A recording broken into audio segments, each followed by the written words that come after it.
السلام عليكم حبايب قلبي، وحشتوني قوي قوي. يلا قبل ما نبدأ الحلقة التاسعة من رواية لعنة الجنون، يلا نقول اللهم صل وسلم على نبينا محمد وعلى آله وصحبه أجمعين وسلم تسليما كثيرا. يلا بينا نبدأ. وفي كندا كان قاعد قدام اللابتوب الخاص بيه لحد ما حد خبط على الباب. ادخل. جاك بخوف. سيدي سيدي أيها الشيطان. ماذا تريد جاك؟ الشيطان أصغر رئيس مافيا، لكن أقواهم وأذكاهم، شرس ذكي رغم إن أعدائه كتير، لكن بيكره عيلة الحمزاوي كلها، وأخد لقب الشيطان لأنه مش بيظهر لحد ولا حد يعرف شكله زي الأشباح. بيعمل كل حاجة بمساعدة جاك. جاك بتوتر: لقد تم سرقة الميكروفيلم. ماذا؟ قالها الشيطان وهو بيرمي اللابتوب في الأرض. نعتذر سيدي. الشيطان بغضب جحيمي: من الذي تجرأ وسرقه؟ جاك بخوف أكبر: إنه الثعلب. لا أحد يستطيع فعل ذلك غير الثعلب. هل قال لك شيء؟ نعم، إن نهايتك على يده. حسنا أيها الثعلب، سوف نرى من سيموت. وكمل: اغرب عن وجه جاك. فخرج جاك الشيطان وهو بيكسر كل حاجة جنبه. هقتلكوا يا ولاد الحمزاوي، هقتلكوا. وفي الكباريه وهو قاعد وسط مجموعة من البنات اللي لابسين لبس مكشوف خالص. البنت بدلال: وليد بغمزة: عيون وليد. البنت وهو بتقرب منه: أنفع نور شرف السهر معاك الليلة دي. وليد وهو بيبصلها بتركيز: تنفعي ونص. البنت ضحكت ضحكة مايصة: صلاة النبي أحسن. قالها وليد وهو بيرفع حواجبه بمشاكسة. واحد من أصحاب وليد: في بنت وتك عمالة ترقص مع كل الشباب وبتهزر وتضحك، والمشكلة إن الكل هيموت عليها. وليد باستغراب: فين دي؟ هناك عند الزحمة اللي هناك دي. وليد وهو بيقوم: رجعلك تاني يا مزة. وراح للمكان اللي شاور عليه صاحبه. بص بإعجاب ويتحول لصدمة. وليد بصدمة: ريما؟ هو في قصر الحمزاوي في الحديقة كان قاعد ياسين هو ومنار. مالك يا مناري؟ حاسس انك متغيرة. منار بتنهيدة: مش عارفة، حاسة في حاجة وحشة هتحصل. ياسين بدعاء: ربنا ما يجيب وحش، كل حاجة هتبقى بخير وهتنجحي بتقدير ان شاء الله. قالها وهو فاكر انها خايفة بسبب الشهادة. منار هزت راسها علشان ما يشكش فيها. يا رب، هقوم انا انام، تصبح على خير. ياسين بحب، وانتي من اهلي. اما جوه القصر كانوا قاعدين مع بعض. جانب ضحك عليه: لو تشوفوا شكل ادم النهارده. خالد بضحك: كنت حاسس انه هيقتل دعاء على اخر لحظه. جت سليمه: جنى بقولك ايه، هي دعاء بتحب البحر وكده؟ جنى وهي بتشرب العصير: جدا، بس بتخاف تنزل فيه. خالد لنفسه بخبز: ماشي يا دعاء الكلب، انا هوريكي. جودي بخبز: جنى ابي زين مش هيجي الشهر ده. جنى بفرحة: ياه، الواحد هيستريح من المرمطة.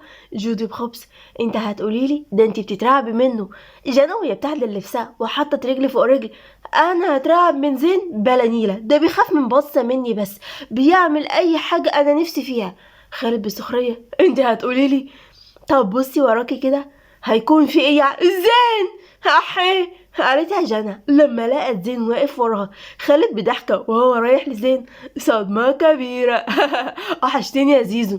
قالها وهو بيحضنه. زين بهدوء: وانت كمان.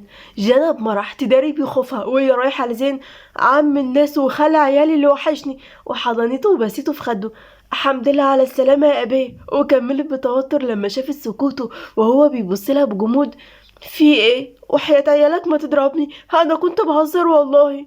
زين بحنين: اضربك ليه يا جوجو؟ انت ما عملتيش حاجة غلط علشان اعاقبك. وكمل بجمود: بس لو الكلام ده اتقال تاني هدفنك وانت حية. جنوية طالعة لفوق بسرعة البرق: وعلى ايه؟ الطيب احسن. وبعدين طلع الباقي وراها.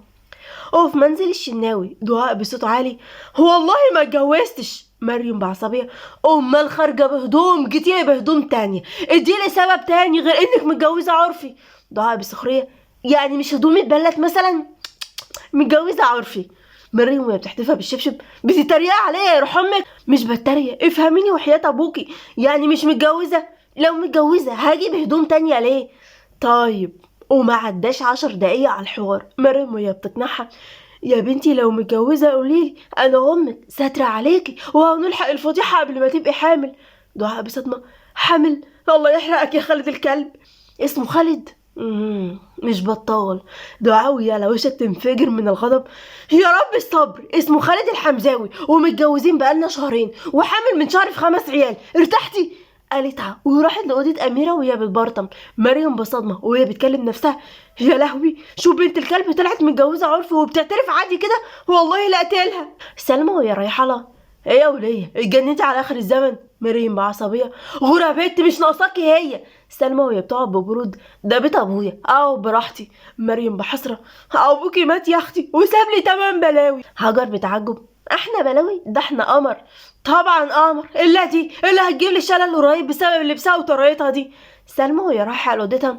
بقول لك ايه، فكك مني علشان ما يجيلكيش صداع. مريم بعصبيه. تربيات يا زي امها. هاجر في ضحكه. امال ريما فين؟ قالت لي هتنام مع منار عند واحده صاحبتهم مامتها توفت. تمام، ربنا يرحمها. يلا تصبحي على خير، قالتها وهي بتبوس راسها. مريم بحنان. وانتي من اهلي يا حبيبتي. وفي أوضة أميرة دخلت دعاء، لقت أميرة نايمة على السرير وجسمها بيتهز. دعاء باستغراب. أميرة انتي بتعيطي؟ لما ما ردتش عليها راحت للسرير وشدتها، فبصت بصدمة لوشها اللي كان عبارة عن كتلة حمراء وعيون حمراء بسبب العياط. دعاء بخوف عليها. مالك بتعيطي ليه؟ حد عملك حاجة؟ أميرة بكذب. مفيش، افتكرت بابا بس. ما تكدبيش عليا، أنا أعرفك أكتر من نفسك. أميرة بخوف. هحكي لك. وبعدين حكت لها كل حاجة.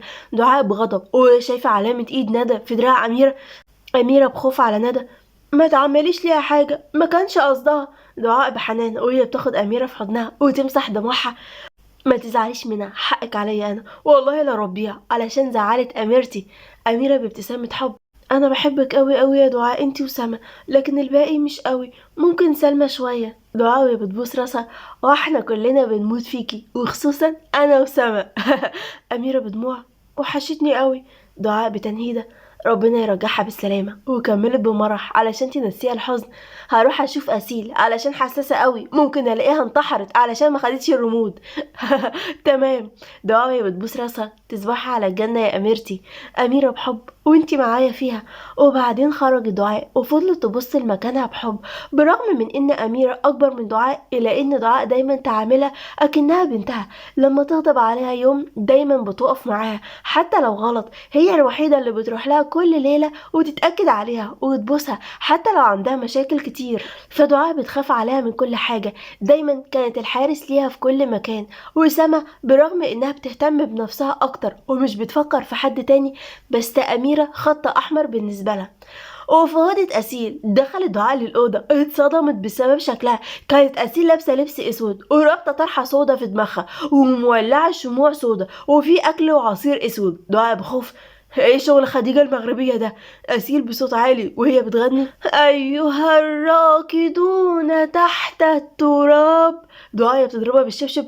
ده أنا هخليكي ترقدي معاهم. أسيل وهي بتجري في الأوضة. يا بنت المجنونة في ايه؟ دعاء بتجري وراها. ايه يا بنت اللي مزفتاه ده؟ ايه جو تحضير العفاريت ده؟ أسيل وهي بتجري. عندي اكتئاب يا بنت بس تعبت. دعاء وهي قاعدة على السرير. طب الأكل ده أسود ازاي؟ أسيل وهي بتضحك. ده لون طعام اسود. مجنونة. المهم ما تزعليش من ندى، انت عارفة هرموناتها من ساعة ما جالها انها تعمل مقابلة مع لاعيبة النادي الاهلي. أسيل بضحكة. تستاهل، اصل دي واحدة هبلة، في حد يزعل من حد اهبل؟ لا. أسيل بالتوتر. عايزة اقول لك حاجة. دعاء بترقب. خير. أسيل بخوف. هروح رحلة للأقصر. دعاء بصدمة. رحلة؟ وأسيل. طب ازاي؟ ده انتي بتخافي تخرجي الصالة تقومي تروحي آخر مصر. أسيل بدي. وانا مالي، الجامعة قالت لي اروح اعمل بحث في الأقصر هناك. بحث؟ وفي الأقصر سابوا الأهرامات وودوكي عند فرعون. وكملت بصدمة. احسن يحصل لك زي ما حصل لها وتروحي زمان الفراعنه وتحبي ابريس. يا ريتني انا. أسيل بدي. دي احلام، ما قلتيش رايك. لا تسافري لوحدك؟ لا يعني لا. أسيل بدي. ما ناس كتير من الدفعه هتيجي معايا. دعاء بسخريه. على اساس انهم صحابك؟ بلا نيله. هو النبي اروح، ده حلمي. دعاء دعاء دعاء دعاء دعاء دعاء بليز وافقي. دعاء وهي خارجه. خلاص روحي يخرب بيت الزن، سلام. وخرج دعاء ودخلت عند ندى. دعاء بغضب وهي بتضرب ندى. ندى انت يا زفته. ندى وهي بتقوم. في ايه؟ حد يصحي حد كده؟ دعاء بغضب. انت لسه شفتي حاجه؟ وراحت ماسكه شعرها. في ايه؟ دعاء بعصبية: اقسم بالله لو سمعت انك عملتي حاجة الاميرة لا اطلع شعرك ده في ايدي، فاهمة؟ ندى بوجع: حاضر خلاص سيبيني بقى خلاص. دعاء بتسيبها: واسيل مالكيش دعوة بيها، مالكيش دعوة بحد خالص، والا هتشوفي وشي التاني، تمام؟ ندى بخوف: طيب لما نشوف، قالتها وخرجت من الأوضة. وفي الكباريه كان واقف مصدوم لما شافها صاحبة أخته وأخت دعاء ريما. فاق من صدمته وراح لها بغضب وشدها من وسط الشباب والبنات. ريما وهي سكرانة: وسع، انت مين؟ سيب ايدي. كل ده ووليد مش بيرد عليها لحد ما خرج بره الكباريه في مكان هادي. وليد بغضب: انت بتعملي ايه هنا؟ يا ترى ايه اللي هيحصل المرة الجاية؟ وليد هيعمل ايه في ريما؟ وحكاية دعاء وخالد، هل هيفضل علاقة آدم وجنى كده حلوة ولا للقدر رأي آخر؟